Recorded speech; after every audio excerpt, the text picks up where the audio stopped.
Hello friends. आजकल skin care की दुनिया में एक नाम बहुत ज़्यादा सुनने को मिलता है। इसे हम कहते हैं रेटिनॉल। हर एंटी एजिंग क्रीम में इसका नाम है। बहुत सारे इन्फ्लुएंसर्स तो इसको एक मैजिक इंग्रेडिएंट बता रहे हैं। लेकिन सवाल ये है कि क्या रेटिनॉल सच में इतना पावरफुल है और क्या हर रेटिनॉल प्रोडक्ट इफेक्टिव होता है? आइए आज हम इसे साइंटिफिक तरीके से समझेंगे। मैं हूँ डॉक्टर रश्मि जिंदल, एक qualified dermatologist practising for the last 20 years. अब रेटिनॉल, रेटिनॉल, रेटिनल्डिहाइड, बहुत सारे डिफरेंट तरह के प्रोडक्ट्स के नाम हमने सुने हैं। रेटिनॉल बेसिकली एक विटामिन ए का डेरिवेटिव है जो स्किन में कन्वर्ट होता है रेटिनोइक एसिड में। और ये रेटिनोइक एसिड ही इसका एक्टिव फॉर्म है जो स्किन पर असर करता है। क्या असर करता है? ये स्किन के सेल्स के टर्नओवर को बढ़ाता है, कोलेजन प्रोडक्शन इंप्रूव करता है। ये दोनों चीजें एज के साथ में कम हो जाती हैं और हम चाहते हैं कि ये इम्प्रूवमेंट की वजह से हमारा एजिंग प्रोसेस थोड़ा स्लो हो जाए। अब रेटिनॉइड्स के डिफरेंट फॉर्म्स हैं। रेटिनॉल अकेला ही नहीं है। रेटिनाइल एस्टर्स सबसे माइल्ड फॉर्म होता है। बहुत सारे जो over the counter products, anti ageing creams आपको मिलती है उसमें यही सबसे ज्यादा इस्तेमाल होता है, लेकिन इसकी एफिकेसी काफी कम होती है और स्लोली ये इफेक्ट इसका आता है।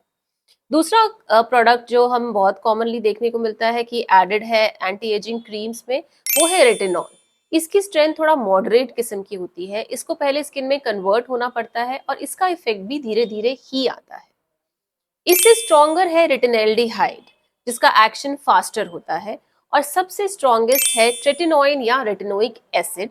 ये एक्टिव फॉर्म है, इसलिए डायरेक्ट काम करता है। इसको किसी चीज में कन्वर्ट करने की जरूरत नहीं पड़ती स्किन में जाकर। लेकिन ये एक प्रिस्क्रिप्शन प्रोडक्ट है, इसके लिए आपको डर्मेटोलॉजिस्ट को दिखाकर ही प्रिस्क्रिप्शन लेना पड़ता है। साइंटिफिकली अगर हम सोचें तो जितने ज्यादा कन्वर्जन स्टेप्स होंगे उतना ही इफेक्ट स्लो और माइल्ड होगा। इसीलिए रेटिनोइक एसिड सबसे ज्यादा इफेक्टिव रहता है।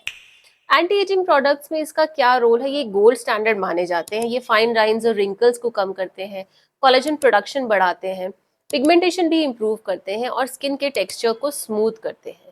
लॉन्ग टर्म में अगर हम इसका इस्तेमाल करते हैं तो हमको डेफिनेटली विजिबल चेंजेस दिखाई देते हैं।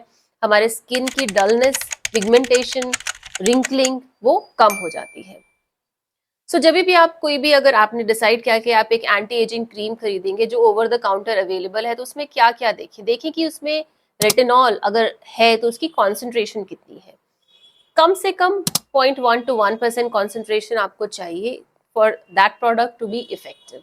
उसकी पैकेजिंग क्या एयर टाइट है, क्या वो लाइट प्रोटेक्टेड है, क्योंकि रेटिनॉल बहुत स्टेबल नहीं रहता। ये बहुत जल्दी और बहुत इजीली डिग्रेड हो जाता है। अगर आप बहुत लो क्वालिटी प्रोडक्ट खरीदेंगे तो उसमें अगर रेटिनॉल की कॉन्सेंट्रेशन अच्छी लिखी भी हुई है लेकिन उसकी पैकेजिंग अच्छी नहीं है, तो उसमें जो रेटिनॉल डाला गया है उसकी मैन्युफैक्चरिंग के टाइम पे वो जरूर डिग्रेड हो जाएगा, इससे पहले कि आप उसे अपनी स्किन पे अप्लाई करें। उसके साथ साथ उन प्रोडक्ट्स में मॉइस्चराइजिंग बेस होते हैं, कुछ एंटीऑक्सीडेंट्स भी होते हैं। इन सब के इफेक्ट की वजह से आपकी स्किन थोड़ा सा स्मूथ और मॉइस्चराइज्ड फील करती है। अब रेटिनॉल कहने को मैजिक प्रोडक्ट है पर इसके अपने लिमिटेशंस हैं। अब वो लिमिटेशंस क्या है? ओटीसी प्रोडक्ट्स में कॉन्सेंट्रेशन लो होने की वजह से आपका आप जो इफेक्ट चाहते हैं वो आपको मिल नहीं पाएगा। स्टेबिलिटीज के इशू है, एब्जॉर्प्शन भी बहुत वेरिएबल होता है, इसलिए रिजल्ट स्लो और इनकॉन्सिस्टेंट हो सकते हैं। इसका सोल्यूशन हम कैसे कर सकते हैं? हम प्रिस्क्रिप्शन रेटिनॉइड्स इस्तेमाल कर सकते हैं, क्योंकि ये ऑलरेडी एक्टिव है, ज्यादा प्रिडिक्टेबल रिजल्ट्स देते हैं और साइंटिफिकली प्रूवन इनकी एफिकेसी है।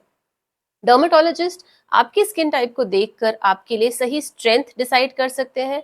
उसके साइड इफेक्ट को मैनेज करने के लिए आपको पहले से सलाह दे सकते हैं और धीरे धीरे आपकी स्किन केयर रूटीन में उसको, रेटिनॉल को इंट्रोड्यूस करते हैं ताकि आपको इरिटेशन कम से कम हो। शुरू शुरू में जब भी हम रेटिनॉल यूज करना शुरू करते हैं या रेटिनोइक एसिड यूज करना शुरू करते हैं, कुछ साइड इफेक्ट्स हो सकते हैं जो टेम्परेरी होते हैं और काफी हद तक मैनेजेबल होते हैं। क्या है ये साइड इफेक्ट? ड्राइनेस काफी महसूस होती है, किसी किसी पेशेंट को रेडनेस एंड इरिटेशन भी हो सकती है और कुछ पेशेंट्स आते हैं कि स्किन काफी पील हो रही है। इसको हम कहते हैं कि ये एक रेटिनाइजेशन फेज है। विथ टाइम आपकी स्किन इस इफेक्ट को यूज टू हो जाएगी और तब हम जो फायदेमंद उसके इफेक्ट्स है रेटिनोइक एसिड के, उनको हम इस्तेमाल कर पाएंगे। इसलिए सही तरीका ये है कि हम धीरे-धीरे शुरू करें। मॉइस्चराइज़र का यूज़ बिल्कुल आपको रेटिनॉल के साथ करना पड़ेगा ताकि उसका ड्राइंग इफ़ेक्ट कम हो जाए और सबसे ज़्यादा ज़रूरी है डे में आपको सनस्क्रीन ज़रूर लगानी है। ये जो retinol, retinoic acid based products होते हैं, हम इनको रात में अप्लाई करने की सलाह देते हैं क्योंकि डे में सन के साथ संपर्क में आने पर ये डिग्रेड बहुत जल्दी हो जाते हैं। So retinol and retinoids are powerful anti aging tools, लेकिन हर ओटीसी प्रोडक्ट जिनमें ये है वो इफेक्टिव नहीं होता।